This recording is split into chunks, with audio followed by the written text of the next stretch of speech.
Hey, listen, when most people think of success or failure, they think of these big, giant things. But failure is not an overnight experience, and neither is success.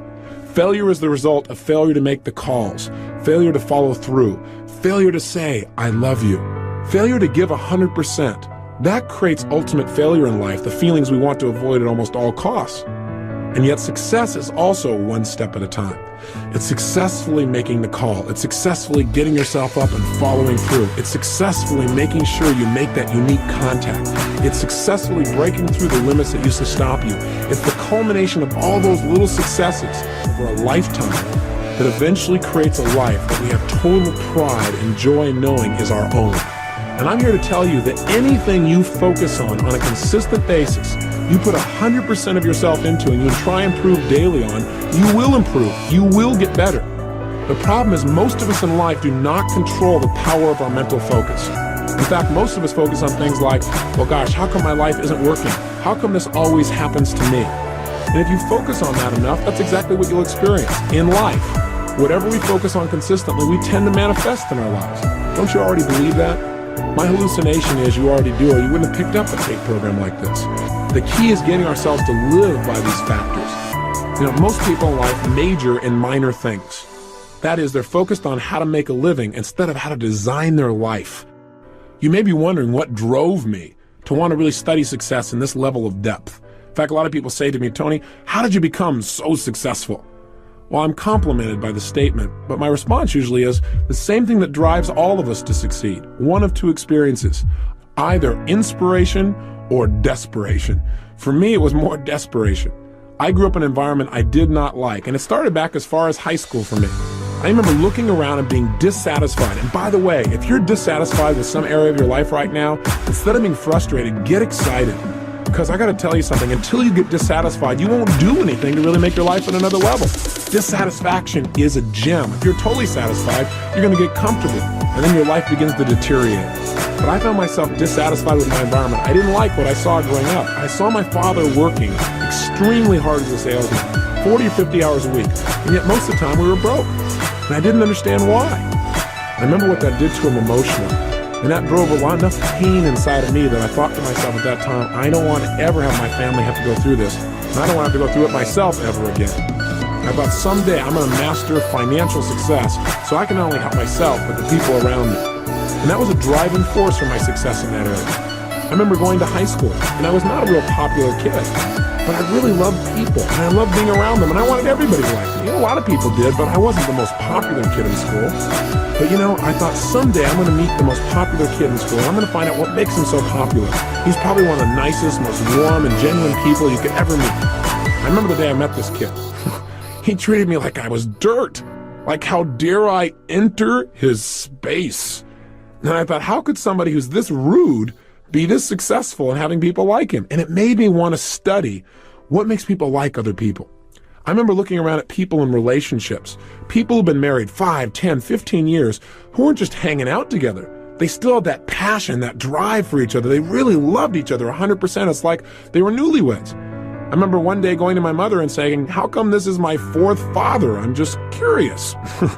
And she told me an explanation I didn't quite understand at the time, but I can tell you one thing, it motivated me to want to make relationships work. So out of all of these things, what happened for me in my mind is I said, look, I don't like the way my life is, I want to make it better. And so somewhere in my mind, I linked up that what I should do is study success. That if you want anything in life, you got to make it a study. If you want to be successful, you got to study it, not leave it to chance. If you want to be happy, you got to study happiness. If you want to be wealthy, you've got to study wealth. If you want to be healthy, you got to study health. You can't just hope that things will turn out okay. You can see what hoping does for most people. Most people don't have what they want. They just keep hoping it'll change. The bottom line for me is I went out and started studying success like a madman. I believe that if you will immerse yourself and focus on anything, you're going to get good at it. So I decided to get good at understanding how to make my life work. And I went out and read almost 700 books in the area of human development. Everything from your basic positive thinking to your more esoteric forms of change when I thought I was so sophisticated. The point is this.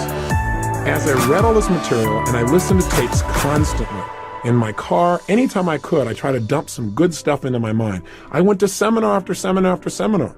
Many of them were lousy, But my attitude was, hey, if I go to a seminar and all I get is one idea, it's worth my attending. Or if I go to a seminar and all it does is tell me what I already know, but I hear it another time, and now maybe by hearing it again, I actually now use it, what a concept, then maybe I can make my life work. And so I went for that strategy that repetition is the mother of skill. And I heard enough, and I read enough, and I watched enough, and I listened enough, and I poured so much good stuff in that you can guess eventually good stuff started coming back out. In fact, within a short period of time, I became totally successful. Now, we all have our own definition of success, but you can guess what mine was back then, growing up pretty poor financially. I think the answer was money. I figured, hey, if you make enough money, it'll solve all of life's problems. Is that true? Of course not. But if you make enough money, at least you can arrive at your problems in style. You drive up in your limousine to handle your problem. That's a whole nother world. Seriously, my point is this. I had really made it, I thought, by the time I was 19 years old. I went out and just used massive action. I read all these books, I listened to all this material, and I went out and just applied everything I could. And in a short period of time, I had this big company. I was written up in newspapers and magazines as this young entrepreneur. They called me Wonder Boy. My ego was exploding. And I had what I thought success was at that time in my life. I had a lot of money. I was making about $10,000 a month in income, which for a 19-year-old kid, for anyone, seems like a lot of money. Seems like a lot of success. But something interesting happened. And the interesting thing that happened was I'd never had that level of success before. I'd never had that many people liking me and acknowledging me. I'd never had that much money. I'd never had that kind of experience. It was beyond my comfort zone. Now, I'm not talking about consciously now. See, consciously, I thought I wanted more and better and all these other kinds of things, but subconsciously, I believe that most of us have a subconscious idea of what we think we deserve. I mean, imagine it as if it's a thermostat attached to your brain.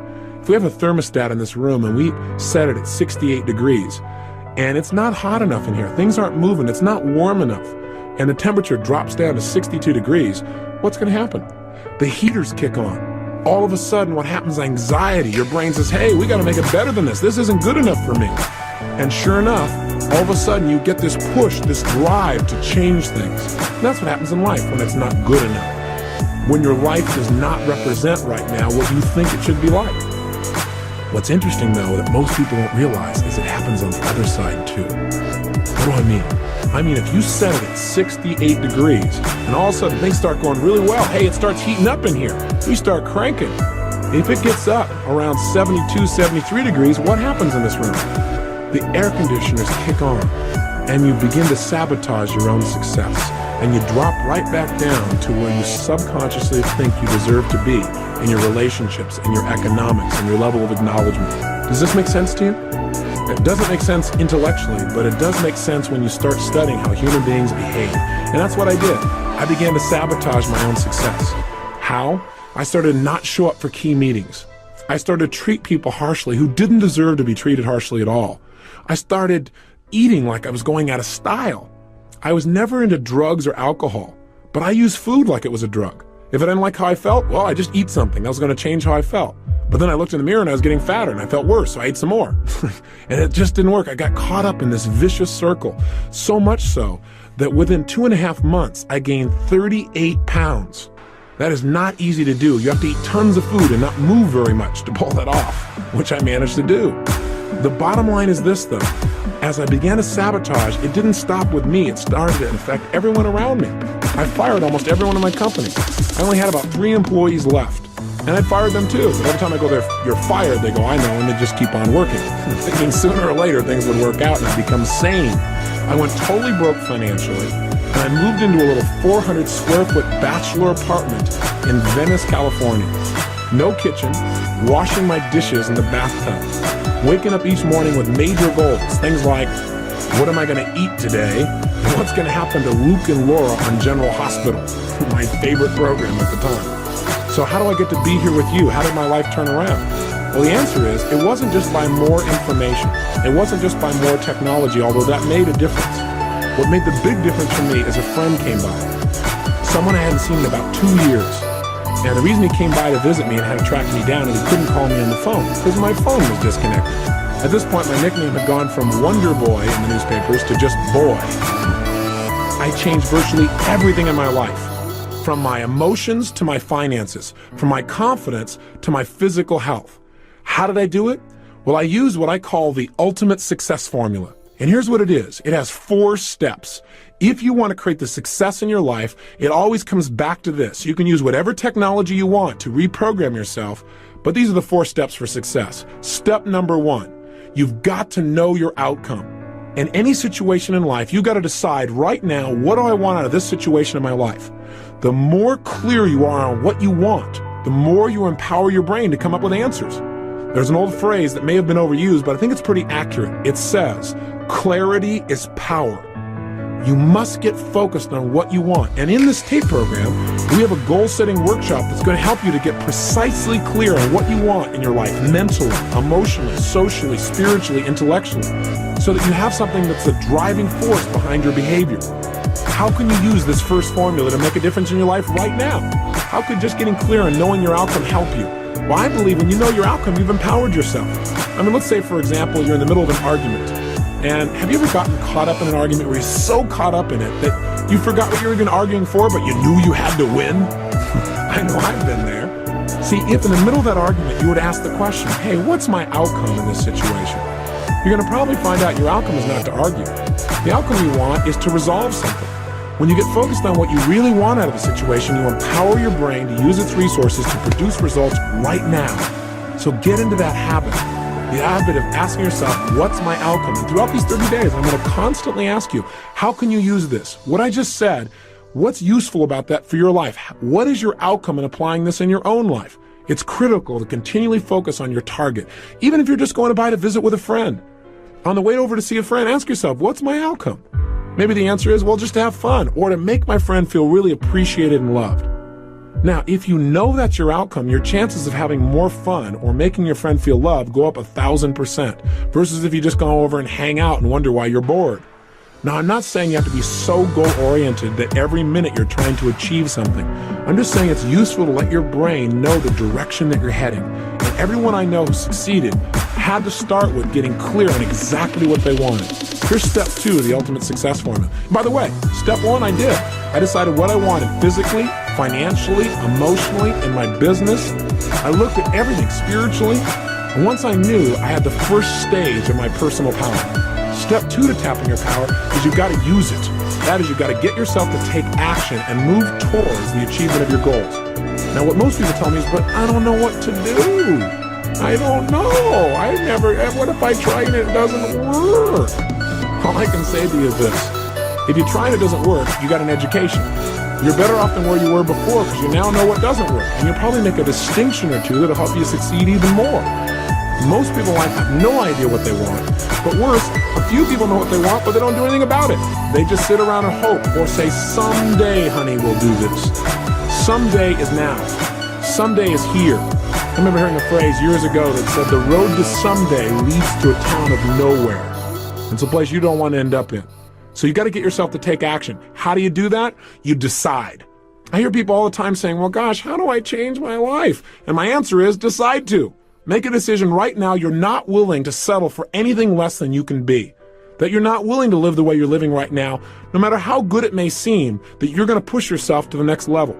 Demanding more from yourself than anybody else could possibly expect is true power. And all it takes is deciding. Remember, the word decision in its original Latin root means to cut off from. When you decide, you cut off from any other possibility. The biggest trap that keeps people from taking action is their fear. Their fear of failure, their fear of success, their fear of rejection, their fear of pain, their fear of the unknown. The only way to deal with fear is face it. Look it eye to eye and take action in spite of it. I'm sure you probably have heard of some of the seminars I do in which we teach people how to break through their fears and take action. And at the end of the seminar, they get a chance to use what they've learned to overcome a major fear and literally walk through fire between 800 and 2,000 degrees Fahrenheit. Now, a lot of people think it's crazy, but why would you do a thing like that? Well, it's not to teach people new picnic skills, and it's not mind over matter. Right now, you could walk through fire. I'm not encouraging you to, make sure you hear me, but you could. It's absolutely possible. You don't need me to do it. You could also be up at 6 o'clock a.m. with total passion for living. You could also have the person of your dreams be in your life right now. You could also be earning what you're worth. You could also have more influence on your children than virtually anyone else. But few people do. It's not what we can do in life that makes the difference. It's what we will do. And we don't follow through because we don't know what we want oftentimes. And when we know, we're afraid to take action. Listen, fear can serve us. Fear isn't all bad. So it'll make us pay attention, as long as fear is a counselor and not a jailer. Make sure that you listen to your fear, make some more distinctions, and then get yourself to take action in spite of it. And I gotta tell you, breaking through fear is like anything else. It's like a muscle. In the beginning, if you try and lift a heavy weight, boy, you might say, gosh, I can't do this. But if you start small and you build every single day for like 30 days, for example, then what's going to happen is every day you get a little stronger, and pretty soon it becomes effortless to do what used to feel like it was impossible. It's time for you to develop the muscle of making decisions quickly and easily and following through them. Here's the third key element to the ultimate success formula. Once you know what you want and you get yourself to take action, do your actions always work? Of course not. Most people in life fail much more often than they succeed. In fact, the most successful people are the most successful people because they failed more than anybody else. I mean, think about it. Think about it in baseball. In baseball, a Hall of Famer, someone who's the best in the world at what they do in the area of baseball, they fail 7 times out of 10. How'd you like to have a life like that? Bottom line is, to get in the Hall of Fame, they only succeed about 30% of the time. They fail more than 70% of the time. And you know what? That's how life is too. Hey, listen, in doing this taping with you and talking to you personally, I may not sound elegant all the time because I don't care. What I want to do is get across to you. I want you to get the message in your gut. That's what matters to me. If I say something that doesn't work, I'll just move on to something else. And I ask you to try the same thing in life. Most people in life, out of their fear of failure, don't try anything at all. And that's ultimate failure. You got to get yourself to take action. You got to get yourself to follow through, and you got to be willing to notice whether it's working or not. That's step 3. Notice what you're getting from your actions. In other words, you know what you want. You got yourself to take action. Now notice, is it working? Am I getting closer to my goal or further away? Don't kid yourself or just keep taking action because, after all, you worked so hard to do it this way. I might as well keep on doing it. So you don't want to get locked into tunnel vision. Remember, flexibility is power. What you've got to do, though, is know what you're getting. I mean, a standard example is, have you ever had somebody come up and talk to you? And they're going on and on and on. And you're trying to be very polite, and they mistake your being polite. There's a way to speed up this formula. And that way is this. Instead of just knowing what you want and taking random actions, you can use what I call role modeling to accelerate the pace of your success. What I did is I said, okay, what do I want? I'm 38 pounds overweight. I want to lose this weight. I want to be 38 pounds lighter, and I want to have more energy. I want to feel more vibrant in my life. You can tell by my energy level that I'm a real low energy person now compared to how I was then. Seriously, I decided what I wanted. And then what I did is I said, okay, I got to take action, but what action should I take? I didn't know. I tried dieting a zillion times, and you know what? It would work. I would lose weight, and then I'd gain it right back again. And I'd lose weight and gain it back again. So what I decided to do is, instead of just taking some actions and sooner or later figuring it out, I decided to use a role model. I said, let me find someone who's already getting the results that I want. And let me find out what that person is doing and do the same things. That is, I believe that success leaves clues. That if people succeed, it's because they're doing certain things over and over and over again. And if we do the same kinds of things, if we plant the same kinds of seeds, we're going to reap the same kinds of rewards, regardless of our age or our background or our religion or our color or our gender. None of that matters. What matters is the law works for everyone. And if you apply it, it'll work, but you got to know what to do. And so this program is the result of me going out and modeling people that are successful. That is, instead of reinventing the wheel and having you and I keep doing trial and error and everything, I said, hey, let me find somebody who's already getting the results, find out what they do the same things, get the same results, speed up time. You got to remember, knowledge is not power. Knowledge is potential power. I mean, don't you know someone who knows what they should do with their life, knows they should change their life, knows how they can change their life, and they still don't do it? You know somebody like that maybe intimately? Like maybe you, for example, at times? Then the bottom line is knowledge is not enough. We got to get ourselves to follow through.